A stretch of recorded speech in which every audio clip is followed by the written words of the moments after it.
Hi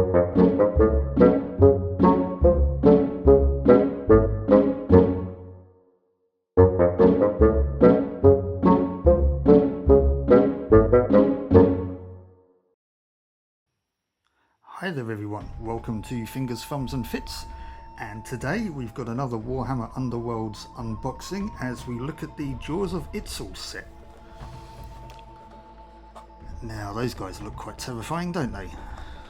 Let's have a look at the back here. So we've got Krojak the Aegis, who looks like, is that a Croxigor? Sokar and Rotak the Guardian, who are they, Saurus warriors maybe? And some Sotex Venomites. Okay, well they look, you know, as I say, really quite terrifying. But let's have a look at what's in the box, shall we? I mean, we kind of know how these Underworld sets go by now. We're going to have a frame and we're going to have an envelope. And yes, these models would have to be in turquoise, wouldn't they? They couldn't be any other colour. That's that's a given. I would have taken this right back had this been another colour. If they'd have done it in like bright yellow or something. But there's the frame. Here's our envelope.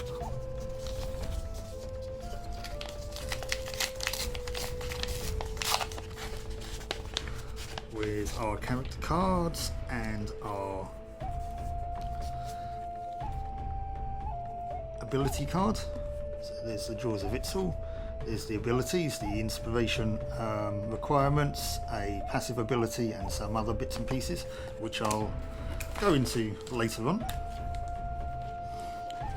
And here we have the character cards. So we've got Krojak, Rotak, Sokar, and the Venomites, which look like little lizards and snakes and Indiana Jones's favourite critters.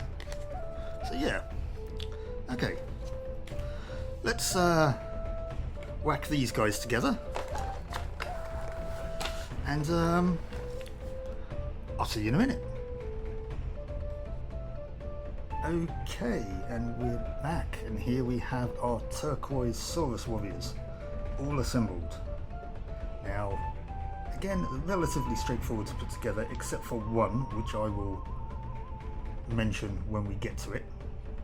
But let's take a look at them. Firstly, we have Krojaks. Now, models, wasn't expecting it to be this big. I mean, look at how big it is compared to my hand. Fantastic looking model. Again, for ease of painting, I've not assembled. Well, I've not glued his shield on. Okay, I'm not taking it off right now. It seems either. But yeah, so that will come off, and I can paint the stuff. I've also not affixed or glued any of these to their bases because there's some intricate stonework on there, and I'd like to be able to paint that nicely. So yeah, I'll be taking those models off to paint the bases. So anyway, that's Krojaks. Rotak, Saurus guards with a spear. He's all fully assembled. Again, he's not put on the base properly, as you can see. I've only just sort of pushed him in a little. But yeah, everything else is all glued into place. The Venomites, they were just 3 pieces, including the base. There was that weird head thing with the snake coming out of it. There was this little lizard at the front and the base. It took a few attempts to kind of get the orientation of the stonework right, but yeah, no, I mean, look, it's 3 pieces. It's a little thing, so a little totem. It's not going to be that difficult. Now, this is the guy that caused the trouble. This is Sokar. Positioning, you see there's gaps here as well. Yeah, not a fan of this one. This one took a while to try and get right. This arm here and this arm that the shield's on are one piece that go up and under his spine and his head. and it's very, very tricky to get the orientation right without it leaving a massive gap behind his neck. It took a lot of trial and error, and even then I had to put his chest piece in, glued in, and push it back with a bit of force in order to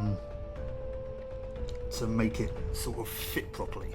And even now there's still a bit of a gap sort of here, so yeah, I'm not a fan of this model. Again, the shield is separate and he's not glued to the base, but yeah, I was not a fan of putting this guy together. Out of all of the Underworld models that I've assembled thus far, this one gave me the most trouble. So yeah, be wary if you're looking to get hold of this set. Leave this guy till last, or do him first and get him out of the way. I mean, he's quite a cool looking model. He's got quite a cool dynamic pose, you know, running, charging into battle, wielding that spiked club. But yeah, not a fan of the assembly. Now, these guys, when it comes to their rules, they kind of have a thing going on when it comes to potential reaction attacks. So if an enemy fighter fails their attack against Krojax, Rotak or Sokar,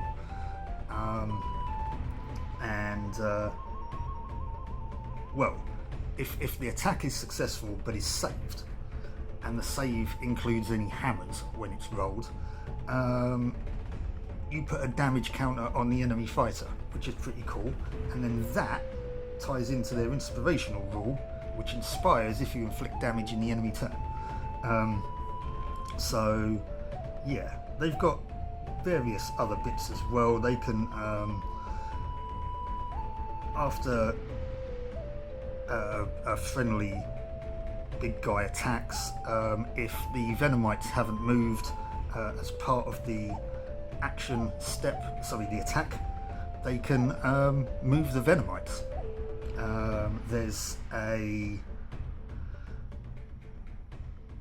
in the power step, there's a sort of damage dealing ability, which if one of the Saurus warriors are damaged, they can inflict damage on an adjacent enemy, and then there's an ability where they can't be driven back.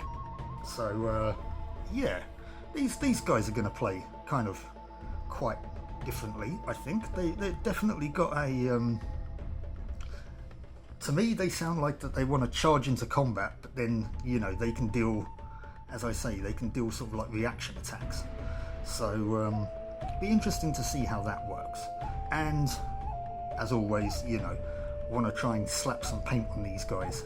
So back when Age of Sigmar was first launched, the first box set that I bought for it was the Seraphim Start Collecting box. Seraphon. Sorry, I'm getting my words muddled up. The Seraphon Start Collecting box.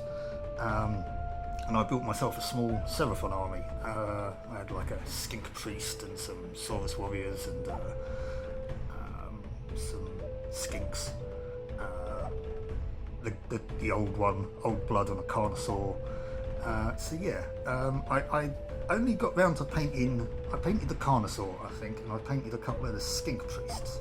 So yeah, it'll be interesting to see if I can remember how to apply the paint scheme for these guys, but we'll see how we go. But anyway, I digress.